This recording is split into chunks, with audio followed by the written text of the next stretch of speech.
ఉక్కపోత ఎండవేడిమితో అల్లాడుతున్న ప్రజలకు వాతావరణ శాఖ చల్లటి కబురు అందించింది. ఆంధ్రప్రదేశ్లోని అనంతపురం, సత్యసాయి, చిత్తూరు జిల్లాలను నైరుతి రుతుపవనాలు తాకినట్లు భారత వాతావరణ శాఖ తెలిపింది. ఈ నెల 10వ తేదీ కల్లా ఏపీలో సగానికి పైగా భూభాగానికి రుతుపవనాలు తాకే అవకాశం ఉందని పేర్కొంది.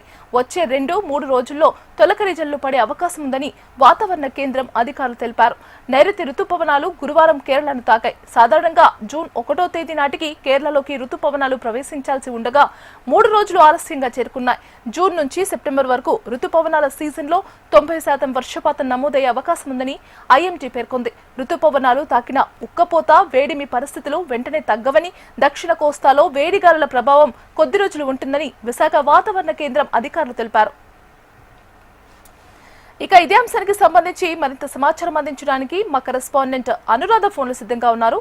అనురాధ, దీపిక, ప్రస్తుతం తెలుగు రాష్ట్రాల్లో నైరుతి రుతుపవనాలు ప్రవేశించినట్లుగా భారత వాతావరణ శాఖ తెలిపింది. అయితే ఇప్పటిదాకా కూడా ఎండల తీవ్రత, అలాగే మరోవైపు ఉక్కపోత తీవ్రతతో జనమంతా కూడా చాలా ఇబ్బంది పడ్డారు. ఈ పరిస్థితుల్లో వాతావరణ శాఖ చెప్పే చల్లటి కబురు కోసం చాలా ఎదురు చూస్తున్నారని చెప్పాలి. అయితే ఈ రోజు సాయంత్రానికి రాయలసీమలోకి నైరుతి రుతుపవనాలు ప్రవేశిస్తున్నాయని వాతావరణ శాఖ ప్రకటనతో ఒక్కసారిగా అందరూ కూడా ఊపిరి పీల్చుకున్నట్టుగా అయింది. రాష్ట్ర వ్యాప్తంగా ఇప్పటిదాకా కూడా భారీ నుంచి అతి భారీ ఉష్ణోగ్రతలు, ఎండల తీవ్రత నమోదవుతూ వస్తూ ఉంది. అయితే రుతుపవనాలు ఈసారి కాస్త నెమ్మదిగా తమ గమనాన్ని చూస్తూ వచ్చాయి. దీంతో రుతుపవనాల రాక 3 రోజుల నుంచి 5 రోజుల వరకు ఆలస్యమయ్యే అవకాశం ఉందని వాతావరణ శాఖ నిన్నటిదాకా అంచనా వేస్తుంది. అయితే అదే సందర్భంలో జూన్ 1వ తేదీ నాటికే కేరళను తాకాల్సి ఉన్నప్పటికీ కూడా ఈ రోజు వరకు కేరళలో విస్తరించిన పరిస్థితి ఉంది.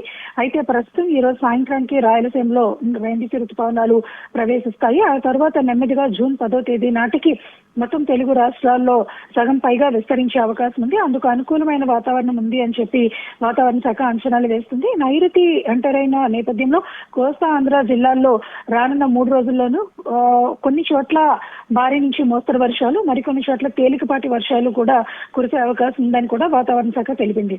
అయితే గత ఏడాది మే 26నే మన తెలుగు రాష్ట్రాల్లోకి నైరుతి రుతుపవనాలు వచ్చాయి. ఆంధ్ర వరకు కూడా విస్తరించిన పరిస్థితి ఉంది. అయితే ఈసారి కొంత ఆలస్యంగా వస్తున్నట్లుగా మొదటి నుంచి అంచనా వేశారు. అయితే మా వాతావరణ శాఖ అంచనాల ప్రకారం మరికొంత ఆలస్యం అయింది. ఈ నేపథ్యంలో ఎండల తీవ్రత కూడా చాలా పెరిగింది.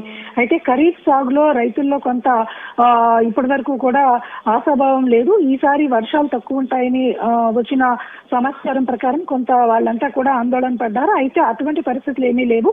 దాదాపుగా సెప్టెంబర్ వరకు ఈ నైరుతి సీజన్ కొనసాగుతుంది. సెప్టెంబర్ లోపు 90% వర్షపాతం నమోదయ్యే అవకాశానికి అనుకూలమైన వాతావరణం ఉందనేది కూడా భారత వాతావరణ శాఖ అంచనాలు వేస్తుంది.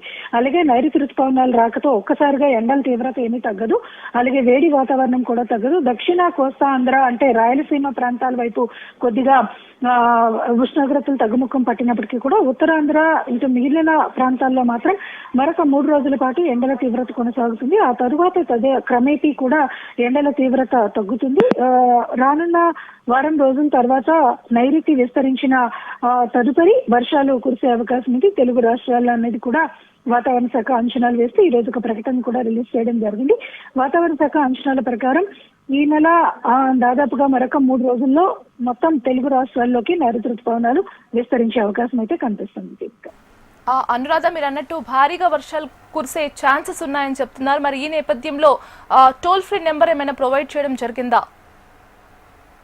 నైరుతి రుతుపవనాల సీజన్ లో ఎప్పుడు కూడా భారీ వర్షాలు ఉండవు. తొలకరి జల్లులు ఏదనంటే కొన్ని చోట్ల మాత్రం అంటే ఎండల తీవ్రత ఇప్పటిదాకా ఉంది కాబట్టి వాతావరణంలో వస్తున్న మార్పులకు అనుకూలంగా కొన్ని చోట్ల అకాల వర్షాలు, వడగండ్ల వానలు, ఉరుములు, మెరుపులతో కూడిన వర్షాలు అయితే పడతాయి. అయితే అది స్పష్టంగా ఏ ప్రాంతం మీద ఉంటుంది అన్నది చెప్పలేరు. అయితే నైరుతి ఎంటర్ అయిన తర్వాత మాత్రం మాన్సూన్ పూర్తిగా ఆన్సెట్ అయితే వర్షాలు కురుస్తాయి కాబట్టి అప్పటి నుంచి ప్రభుత్వం చర్యలు తీసుకునే అవకాశం ఉంటుంది. ప్రస్తుతం ఇప్పటిదాకా మాత్రం ఏదైతే విపత్తుల శాఖ ఒక టోల్ ఫ్రీ నెంబర్స్ ని అన్ని కలెక్టరేట్స్ లోని కూడా కంటిన్యూ చేస్తుంది. ఇటు ఎండల వలన వచ్చే ఇబ్బందులు కానీ, అటు అకాల వర్షాలు వచ్చే ఇబ్బందుల వల్ల కానీ ప్రజలకు ఏదైనా సహాయక చర్యలు అవసరమైతే ఆ టోల్ ఫ్రీ నెంబర్స్ లో విపత్తుల శాఖ దగ్గర వాళ్ళు సంప్రదించేయడానికి అవకాశం ఉంటుంది. అయితే ప్రస్తుతం అయితే మాత్రం ఇంకా ఏమీ అటువంటి సహాయక చర్యల కోసం కూడా ఇటువంటి నెంబర్స్ అయితే ఏమీ ఇవ్వలేదు. ఎప్పుడు యథావిధిగా ఉండే నెంబర్స్ ఏవైతే ఉంటాయో విపత్తుల శాఖకు సంబంధించిన నెంబర్స్ అందరూ ఉంటాయి. వాటిలో ఏదైనా ప్రజలకి సహాయం అవసరమైతే సంప్రదించవచ్చు. ప్రస్తుతానికి మాన్సూన్ ఆన్సెప్ట్ అవుతున్న సమయంలో తొలకరి చినుకులు పడతాయి, అంటే తేలికపాటి వర్షాలు, మోస్తరు వర్షాలు ఉంటాయి. ఆ తదుపరి క్రమంగా మాన్సూన్ పూర్తిగా ఆన్సెప్ట్ అయిన తర్వాత భారీ వర్షాలకు అవకాశం ఉంటుంది. Right, thank you for the updates Anuradha.